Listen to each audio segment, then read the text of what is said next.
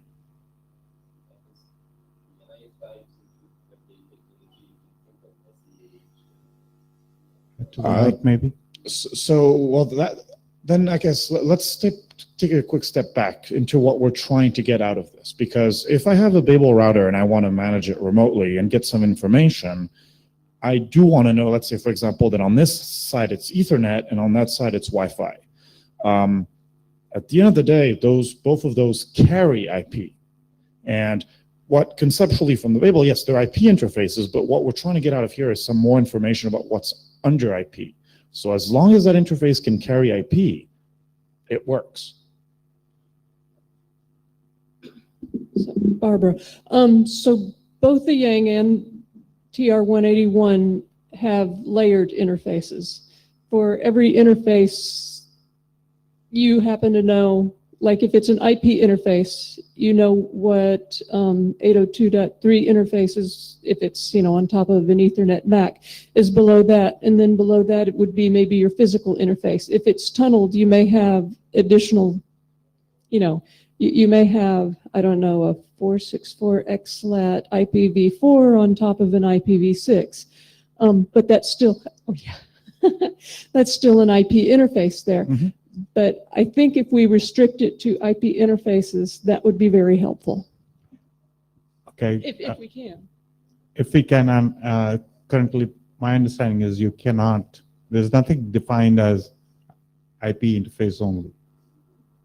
I mean, there are interface types, which is whether it's a tunnel type or it's a, I don't know if I remember of the interface types that are in the IANA registry. I think there's even an IANA registry of IF types.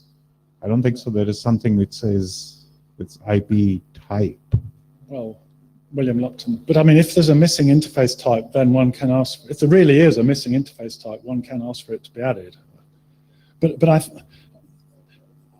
mean, the way that the interface, the 8343 stuff works, I always have to go back and check. I mean, it is an identity hierarchy.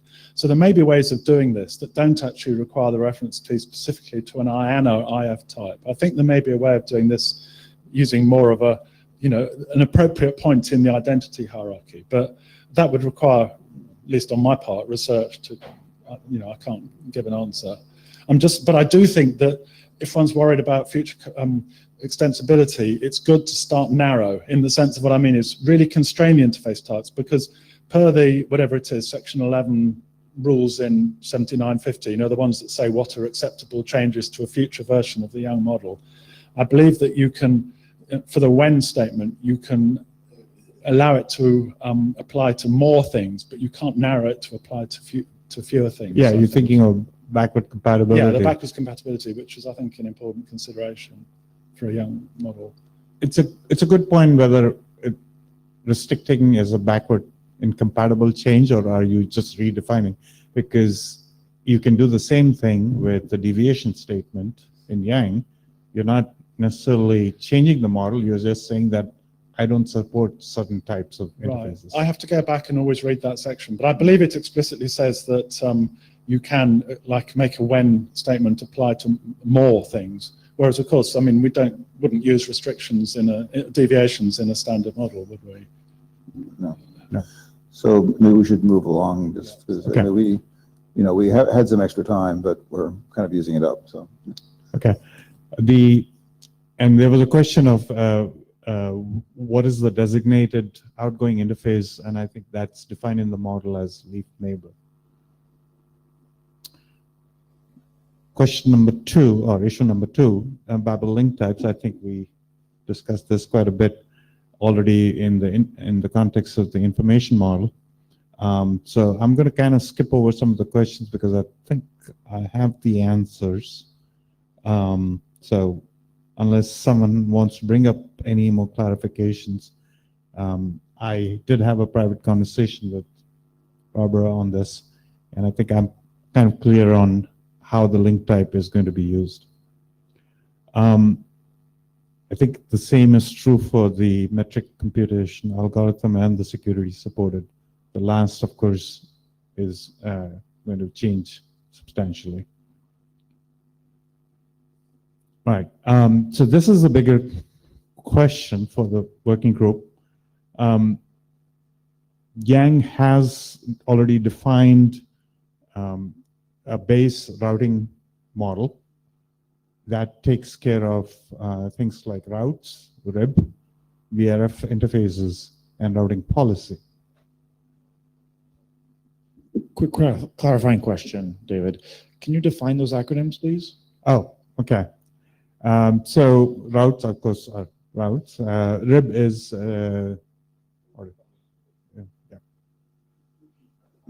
sorry, Route, information base. the routing information base is the thing from which you calculate the forwarding information base, which And- is what is actually in the hardware. Yep. And VRF is virtual routing and forwarding. Okay. Sorry, we out here just assume people know what these acronyms are. That's why you have those backup slides. All right. So the first question I have is, does Babel need to support the base routing model? The base routing model currently has definitions for routes, RIB. So if we need to, I mean, almost all routing protocols per 8349 definition are supposed to augment, which means use that as a base model, and then Babel is kind of augmented under it.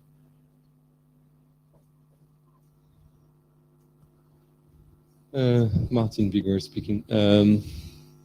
So I'm trying to answer that by asking a question. If we don't support that, how do we do? Do we develop our own?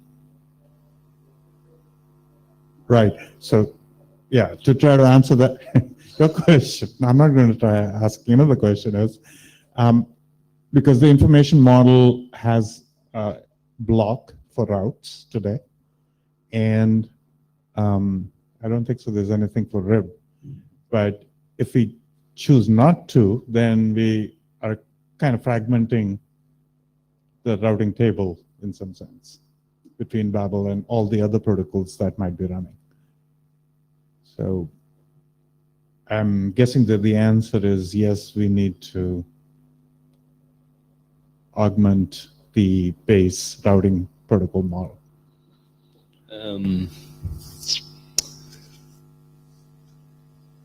I'm not the one deciding. So Martin, Martin speaking again. Maybe you should start from that and see if you run into problems, because it seems like what people do. Yeah. Right. The next question is, does Babel need to support VRF?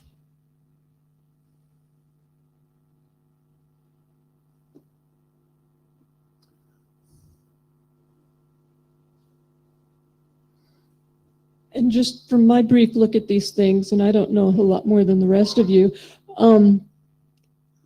I really always worry about needing to support anything that is still in a draft, because that creates dependencies.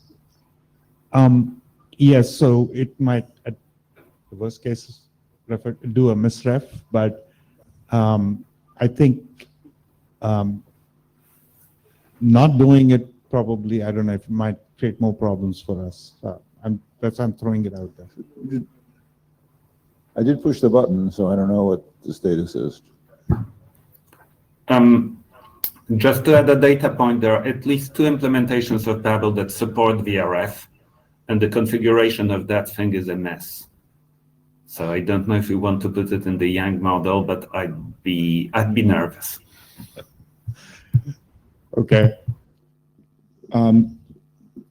David Skadazi. So there was talk of delaying the Babel work because of the Yang ball, which slightly changed the charter for that. So if this ends up in misref state, I feel very strongly that it should not delay 6126 bis. If this document is in misref for a little bit longer, that's okay. But I really want to get 6126 bis out the door. So for the chairs and AD, as long as 6126 bis isn't blocked on this, that's okay. But if it is Yeah. blocked, then I would raise No, a strong objection. that was the purpose of the charter change. It's no longer Cool. required by the charter, and I don't believe the actual draft refers to this in any way, so. Yeah, I concur with you. Martin speaking. Thank you.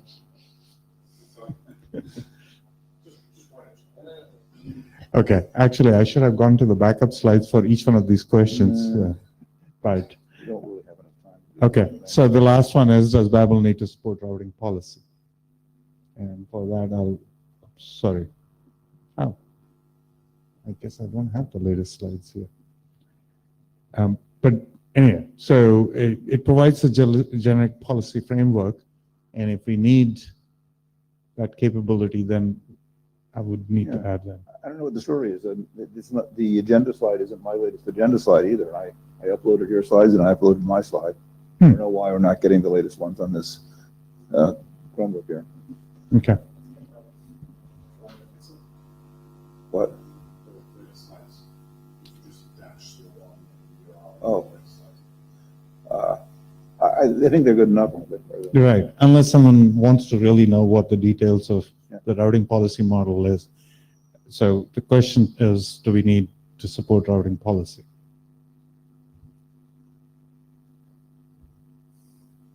Martin Vigo speaking again. You need to support it if you need it in the protocol. Otherwise, you don't need to support it in the model. Okay, all right. The model is the one that needs to be consistent with the protocol, not the other way around. True, but it can, well, I guess you're right. To be consistent with the rest of the system, yes, it needs to. I'm just making sure that the work group knows. Okay, so the open question, is this work useful? And if so, can we have the work adopted? I believe the charter basically still now says we should do a Yang model, and I think much of the IETF considers Yang to be something of some use. I don't know. So David Skenazy, yeah, so especially given that this is in the charter, this is useful. And so I wanted to state, like, thank you so much for doing this, because I do not understand Yang, and I'm really glad that we're doing it. Like, I'm not doing it, so thank you so much. And I fully support adoption of this and us moving forward with it. yeah. Does anybody have any objections doing a call for working group adoption? Seeing none, no objections, I will issue such a call. Thank you.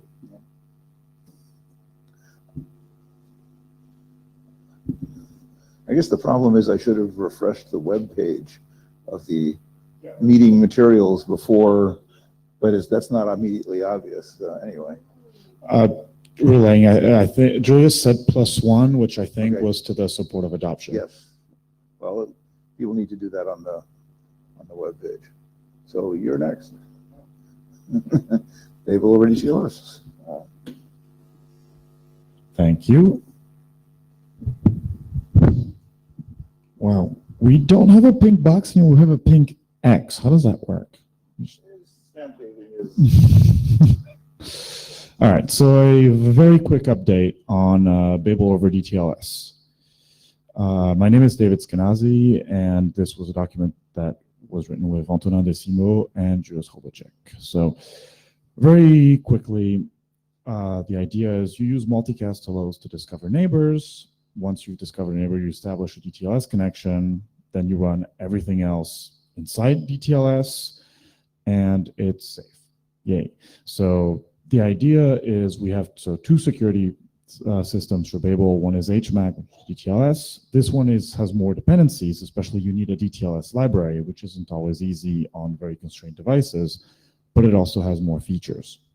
The main feature is granularity of trust. You have different keys, meaning you can have like asymmetric keys. So for example, in a HomeNet-like scenario, you can have a cert with a private key on each router, and then you can revoke a given router from your system, which you can't do with HMAC. So in those kind of deployments, we recommend DTLS, but for everything simple, we recommend HMAC. And And that was the motivation. Great. Another benefit you get is that the traffic is encrypted, so someone who doesn't have the keys can't see the topology of your network. So we just published -01 before the deadline. Now, there was an open question which we solved, is that the DTLS uses a separate port that we're going to ask from IANA as the destination port. And then the connections are initiated from an ephemeral client port like any other use of the DTLS protocol. Another slight change is now I heard yous need to be inside DTLS. They're not allowed outside in the clear. And that really simplifies the security boundary of the protocol. The only thing you can see outside is hellos, so you cannot establish bidirectional reachability with someone who doesn't have keys. A lot simpler. One slight change that Julius pointed out is that if you're using the RTT extension, then you need to send unicast hellos inside the DTLS as well, so that way you can do the RTT. And we did some editorial changes to clarify the motivation, thanks to Tony P's review. And that's it. We think the document is in good shape, and we'd like to motion for working group last call.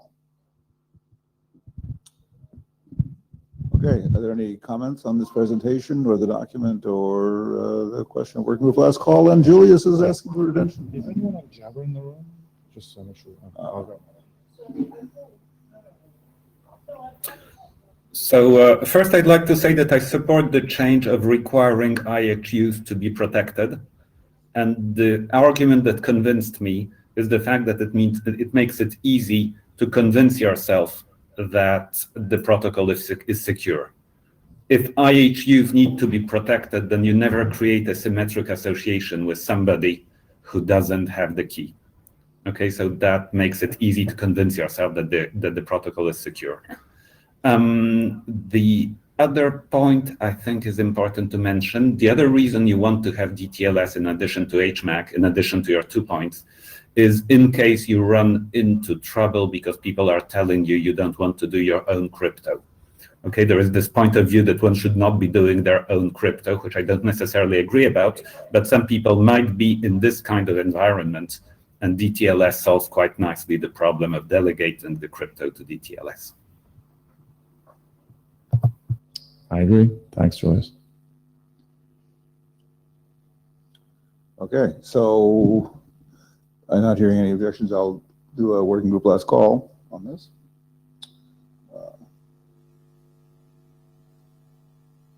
I guess I may probably post it'll start it later today, but maybe run it for 3 weeks because we're in the middle of IETF week and everybody's busy and stuff like that. That sounds great. Thanks. And if people in the room on the Jabber haven't read the document, it's like 5 pages long. So please take a quick look and let us know what you think.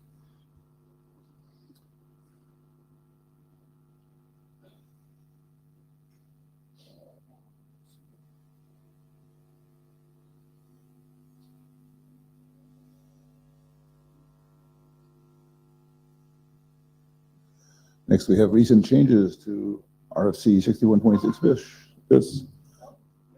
Yes, he's the presenter. Hello. Well, So this is joint work with David Skenazy, which I didn't put. I'm sorry, it's a copy-paste first slide. Next, please.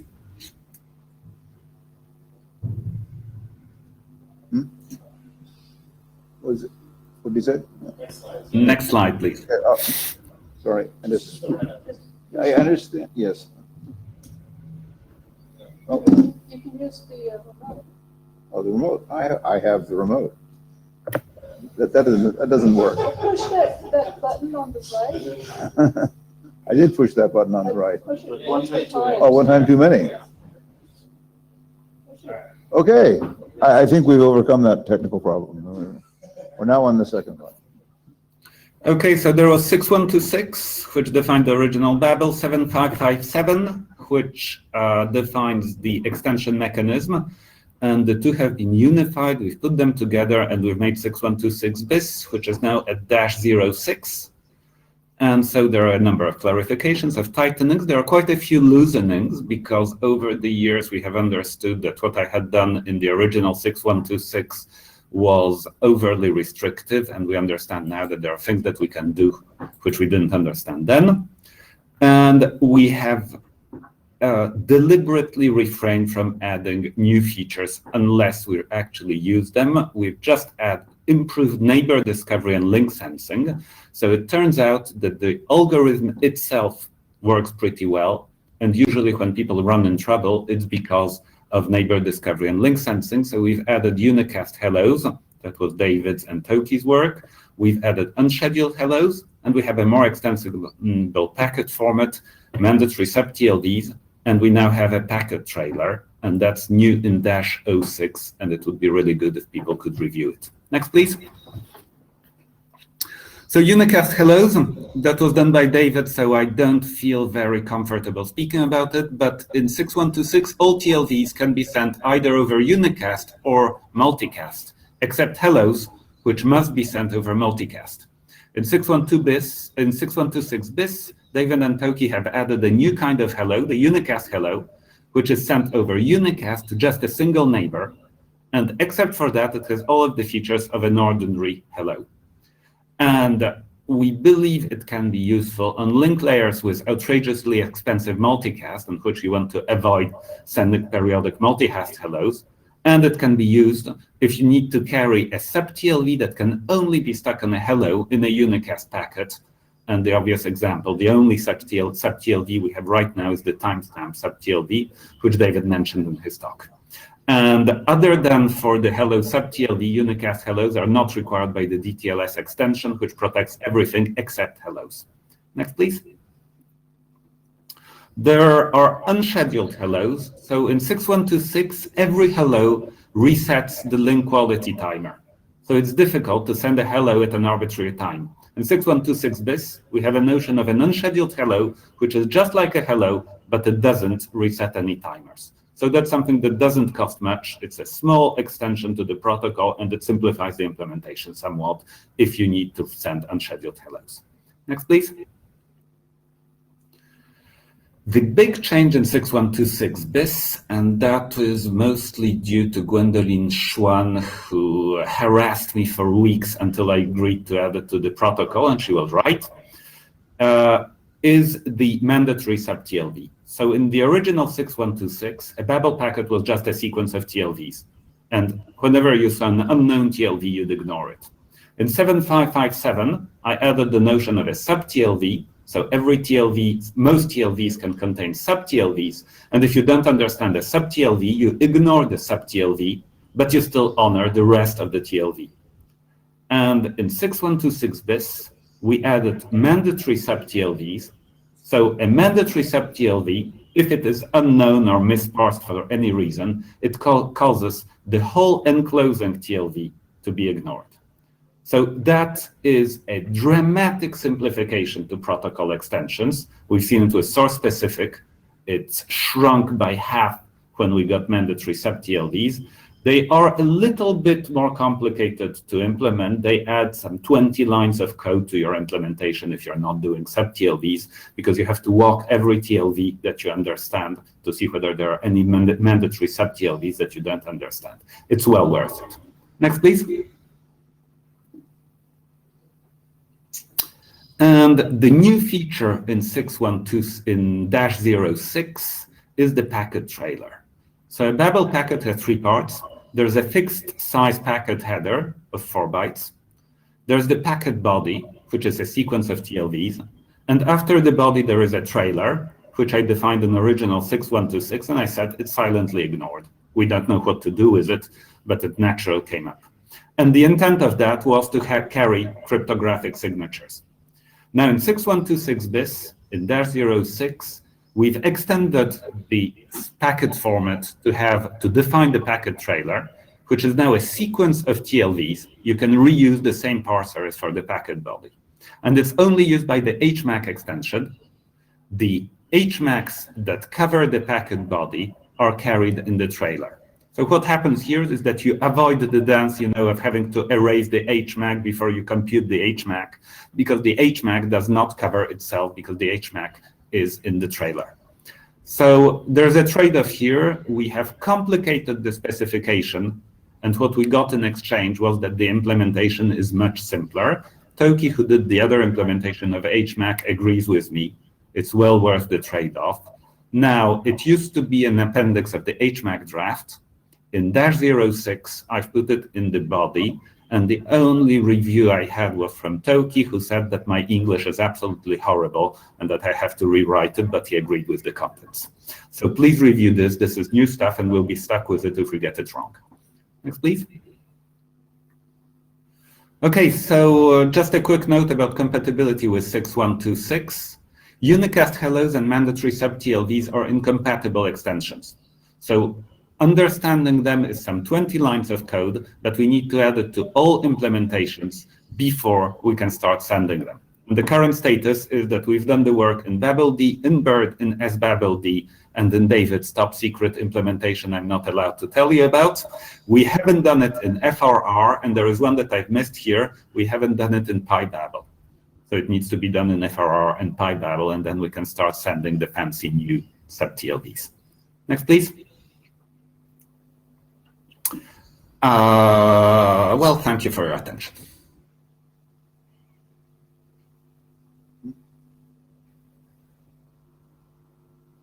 What did you say? What did you say? I said thank you for your attention. Okay. So I have a sort of a question, which actually Martin might want to pay attention. So we have this RFC 6126 BIS main draft, and I haven't looked at it recently. I probably should have. We have these two security drafts, two security mechanisms, DTLS and HMAC. So what does 6126 BIS currently say about the implementation requirement level for these security ones? Should neither one or both be mandatory to implement or recommended or whatever? So here I have a slight disagreement with my respectable co-author. So I believe that we should be strongly recommending HMAC and keeping DTLS optional. And I don't think we should put HMAC as MTI. So if there is strong pressure to make HMAC MTI, I'm not going to object because I think it's a clean and simple extension that it is reasonable to require. But I would much prefer it to be simply strongly recommended and not MTI. David Skenazy. So to reply to my respectable co-author, no, I agree. That's perfectly fine by me. What's MTI or not, I don't really have a strong feeling. So here's a proposal for a strategy moving forward. We have normative references in the document to both security mechanisms, saying what I was saying earlier, that we recommend HMAC unless you need the other features that HMAC doesn't have. And we try to move this forward to publish it. If there's huge pushback that it must be MTI, then twisting our arms, we add MTI, but I would like to try to get through the process in support of Julius without MTI. So maybe Martin, can you comment on process, how that would work? Yeah, I was going to say usually security people would like there to be one security method that is mandatory to implement for interoperability, but Martin speaking. I want to try without, let's see where we go up until where it can go with that approach. And if it's, let's say, the consensus of the working group to follow that path, let's try to follow it. And if you stumble across a hard security AD, then you might need to revise that position. Sounds like a plan. Is there any objection to following that plan? I'll post something on the mailing list about it to see if there's objections on the mailing list, but we'll go with the plan of normatively referencing both from RC 6126 BIS and recommending use of HMAC unless there's a specific requirement needing some of the features of DTLS. Martin speaking. You'd be in a very difficult situation if you had no security mechanism. But, but since you have, and since you're recommending a use, then that's already a very good step. Julius, David speaking. Can I ask you to write that text since you respectably disagreed with my proposal of text? And that way we can submit a -07 and Donald can then proceed to move the document forward? Yeah, it's in Git. My proposal is in Git already. I'm going to revise the English of my text, the prose of my text about the trailer, and then get in touch with you and we'll submit. Deal. Okay. So,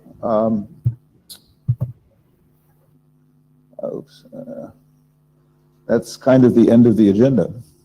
Anybody want to bring anything else up for this meeting? We have 10 minutes left. Can I just say thank you to Gabrielle Kernes again for helping with the minutes remotely? You're amazing, Gabrielle. And I'd like to thank Barbara for doing minutes too, and everybody helping out. Nobody seems to be bringing up any topics, so I guess we'll adjourn this meeting. See people on the mailing list or the next IETF meeting.